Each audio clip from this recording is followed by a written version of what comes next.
इसी वीडियो के साथ मैं एक नई सीरीज़ की शुरुआत करने जा रहा हूँ और ये सीरीज़ का नाम है व्हाट इफ़। अब यहाँ पर स्पेसिफिकली अगर कहा जाए तो व्हाट इफ़ ये सीरीज़ बेसिकली मार्वल की सीरीज़ थी, जिसमें हमारे सामने ये कहा गया था कि अगर सपोज जो मेन स्टोरी लाइन है उसके अलग हटके अगर कोई स्टोरी होती तो फिर क्या आउटकम्स उस कैरेक्टर्स के निकलते और क्या क्या सीरीज़ में हमें देखने को मिलता, उसके ऊपर इस कंप्लीट व्हाट इफ़ सीरीज़ को फोकस किया गया था। लेकिन मेरी वाली व्हाट इफ में मैं आपको स्टार वॉर्स के इवेंट्स के बारे में बताऊंगा कि क्या होता अगर ये स्टार वॉर्स का इवेंट जो हमारे सामने हुए थे या अगर होते ही नहीं है, उसके बदले अगर कोई और इवेंट हमारे सामने होता या फिर अगर ये इवेंट्स को अगर इग्नोर कर दिया जाता तो फिर क्या क्या हमारे सामने कॉन्सिक्वेंसेस आ सकते थे और क्या क्या आउटकम्स हमारे सामने स्टोरी के निकल सकते थे।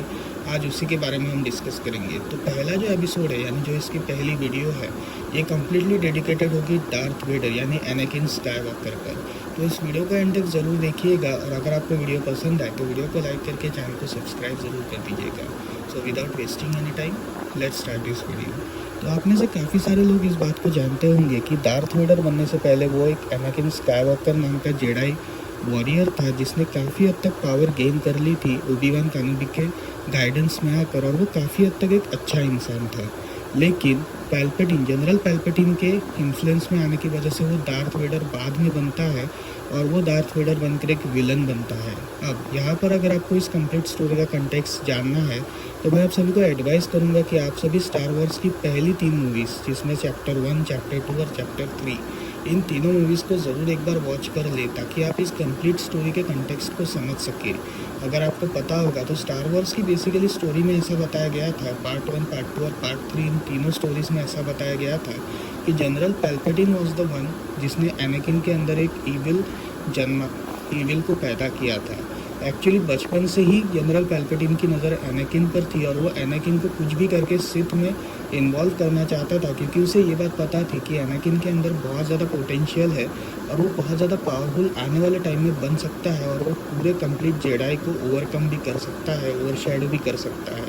इसलिए उसके अंदर नाइट मेयर्स का उसने जन्म दिया। जैसे फॉर एग्जांपल उसकी माँ के मौत का नाइट मेयर उसने एनाकिन स्काईवॉकर के अंदर डाला, जिसकी वजह से एनाकिन स्काईवॉकर काफ़ी हद तक डर गया और जैसे ही उसे पता चला कि उसकी मॉम की एक्चुअल डेथ हो गई थी, उसने उनके दुश्मन को जिन्होंने एक्चुअली उसकी मदर को मारा था उसे कम्प्लीटली ख़त्म कर दिया। और यहाँ पर हमारे सामने फर्स्ट टाइम एनाकिन स्काईवॉकर का एक वायलेंट रूप हमारे सामने आता है, क्योंकि अब तक जो पार्ट 1 में हमने देखा था तो उसमें हमारे सामने एनाकिन का एक सॉफ्ट रूप देखने को मिला था कि वो अभी तक बुरा नहीं बना है बल्कि वो अच्छा इंसान है। लेकिन यहाँ पर उसकी अच्छाई डगमगा गई जिसकी वजह से उसने वायलेंस का रास्ता चूज़ किया और उसे इस बात पर यकीन हो गया कि जो भी उसे नाइटमेयर आते हैं वो सभी आने वाले टाइम में कभी ना कभी सच होने ही वाले हैं। और इसी तरीके का दूसरा नाइटमेयर जो एक्चुअली फाइनल नाइटमेयर था जिसमें पैडमी की डेथ होने वाली थी, ये बात जब एनाकिन स्काईवॉकर को पता चलती है, सपने में आती है, तब वो और भी ज़्यादा इसके बिलीफ में आ जाता है और वो पैल्पेटिन से हेल्प मांगता है।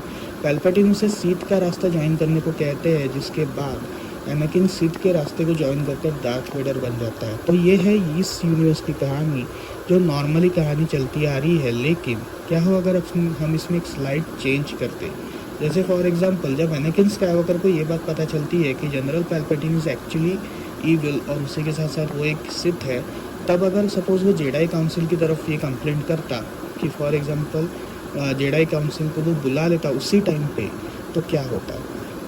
अब यहाँ पर ये स्टोरी के हिसाब से अगर देखा जाए तो एनाकिन स्काईवॉकर अभी तक डार्थ वेडर यानी विलन नहीं बना है, इसलिए वो अपने मास्टर को कॉल लगाता है। मतलब ओबी-वान केनोबी तब प्रेजेंट नहीं थे, वो किसी और मिशन पर बिजी थे, तब वो अपने किसी दूसरे मास्टर को कॉल लगाता है और वो वैसे ही कॉल वो लगाता है जिसके बाद जो दूसरे मास्टर्स है जेडाई काउंसिल है वो पैल्पेटिन को ख़त्म कर देती है।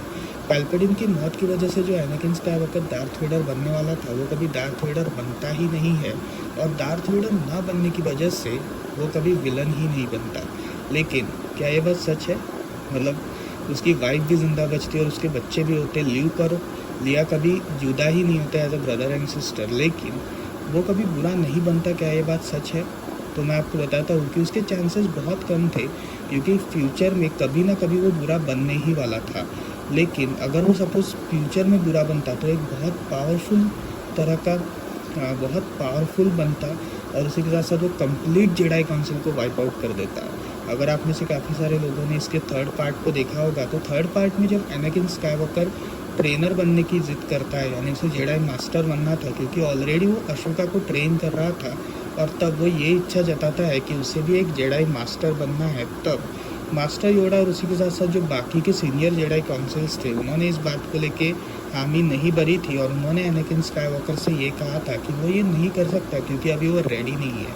लेकिन ओबी-वान केनोबी के समझाने की वजह से वो इस बात को दबा देता है, जिसकी वजह से उसके दिमाग में बाद में ये बात नहीं आती। लेकिन क्या होता अगर ये होता तो? अगर आप में से काफ़ी सारे लोग नहीं जानते, तो जेडाई को एक ओथ लेनी पड़ती है जिसमें वो कभी सांसारिक सुखों को नहीं ले सकता। जैसे फॉर एग्जांपल शादी करना, बच्चे करना, ये सारी चीज़ें वो नहीं कर सकता, उसे ये सारी चीज़ें त्यागनी पड़ती है। तो यही चीज़ एनाकिन स्काईवॉकर ने नहीं करी। अगर आप में से काफ़ी सारे लोगों ने इसका पार्ट 2 देखा होगा, तो उसमें वो पैडमे से शादी करता है, और पार्ट 3 में पैडमे उसी के ही बच्चे की माँ बनने वाली थी। तो एक तरह से वो इस रूल को ब्रेक करता है, और वो इस शादी को एज अ सीक्रेट रखते हैं। ये दोनों लोग इस शादी को सीक्रेट रखते हैं। लेकिन क्या होता अगर ये सीक्रेट रिवील हो जाता after the birth of Luke and लिया, तो इन दोनों के बर्थ के बाद अगर ये सीक्रेट ब्रेक हो जाता, तो शायद से एनाकिन स्काईवॉकर को अपनी जेडाई की पोस्ट से हटा दिया जाता और उसे जेडाई काउंसिल से निष्कासित यानी निकाल दिया जाता। अब यहाँ पर एनाकिन स्काईवॉकर के निकलने की वजह से एनाकिन के अंदर एक फ्रस्ट्रेशन क्रिएट होती है, और उसे वही इंसिडेंट वापस याद आता जिस इंसिडेंट के लिए ओबी-वान केनोबी ने उसे रोका था और उसे शांत किया था। वही इंसिडेंट्स उसे वापस याद आते, और उसे कुछ और इंसिडेंट भी याद आते कि कैसे जेडाई काउंसिल ने उसके साथ गलत किया, यानी वो डिज़र्व करता था ये सारे राइट्स, लेकिन फिर भी उसे ये राइट्स दिए नहीं गए।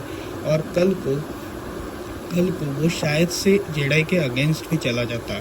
और इस बार ल्यूक हीरो नहीं बनता, क्योंकि उसके पीछे रीज़न ये था कि ल्यूक जो था वो अपने फादर के साथ नहीं रहा, इसलिए उसके अंदर फादर का इन्फ्लुएंस नहीं आया, जिसकी वजह से वो कभी विलन नहीं बन पाया। लेकिन यहाँ पर वो अपने फादर के साथ रहता है, ल्यूक और लिया, तो इसलिए क्या पता अगर एनाकिन स्काईवॉकर उन दोनों को भी इन्फ्लुएंस करने में सक्सेसफुल हो जाता, या फिर वो अपनी वाइफ को भी इन्फ्लुएंस कर देता। लेकिन अगर उसकी वाइफ इन्फ्लुएंस नहीं होती, क्योंकि वो एम्पायर की लॉयल थी, तो शायद से वो अपनी वाइफ की हत्या कर देता। मतलब जो नाइटमेयर उसे आया था उस अपनी वाइफ की हत्या का, वो हत्यारा एनाकिन खुद ही निकलता फ्यूचर में। मतलब शायद से काफ़ी हद तक स्टोरी बहुत ज़्यादा ऐसे मोड़ पे चली जाती, जिसकी वजह से अब एनाकिन स्काईवॉकर डार्थ वेडर नहीं बनता, लेकिन वो अच्छा इंसान भी नहीं रहता। मतलब वो बुरा बन जाता, और वो कंप्लीट जेडाई काउंसिल को वाइप आउट कर देता। अगर आप में से काफ़ी सारे लोगों ने बुक को पढ़ा होगा, और जो इसके ऑथर थे, राइटर्स थे, उन्होंने एक चीज़ के बारे में कहा था कि एनाकिन स्काईवॉकर जो है, मतलब डार्थ वेडर जो है, वो 10% भी नहीं है एनाकिन स्काईवॉकर का। यानी जो एनाकिन स्काईवॉकर के अंदर ताकत थी, वो डार्थ वेडर के 10% के भी बराबर नहीं थी। मतलब एनाकिन इतना ज़्यादा ताकतवर था। तो आप सोच सकते हो कि इतनी ताकत होने की वजह से वो ईजिली जेडाई काउंसिल को वाइप आउट कर देता, और वो एज अ पैल्पेटिन के रोल में खड़ा होता। यानी वो एज अ जनरल वो एज अ किंग बनता, एज अ एम्परर बनता, और शायद से कंप्लीट स्टार वॉर्स यूनिवर्स को वो वही ख़त्म कर देता, क्योंकि उसके अंदर ताकत थी, उसके अंदर सब कुछ था। ल्यूक और लिया उसके साथ थे, और वो इन दोनों को भी ट्रेनिंग देता। तो शायद से ल्यूक और लिया एक विलन की तरह आगे हमारे सामने आते। तो एक तरह से स्टोरी काफ़ी हद तक चेंज हो जाती है, और एनाकिन स्काईवॉकर विलन बनने ही वाला था, क्योंकि ये एनाकिन स्काईवॉकर की ज़िंदगी में ही लिखा था। तो भले ही अगर वो डार्थ वेडर नहीं बनता, पर वो एक बहुत बड़ा विलन ज़रूर बनता। तो ये था इस कंप्लीट सीरीज़ की एंडिंग। आपको कैसे लगी मुझे कमेंट सेक्शन में ज़रूर बताइएगा। अगर आपको ये वीडियो पसंद आई, तो मैं अगली वीडियो कौन से इसके ऊपर बनाऊँ, आप मुझे ज़रूर बताइएगा।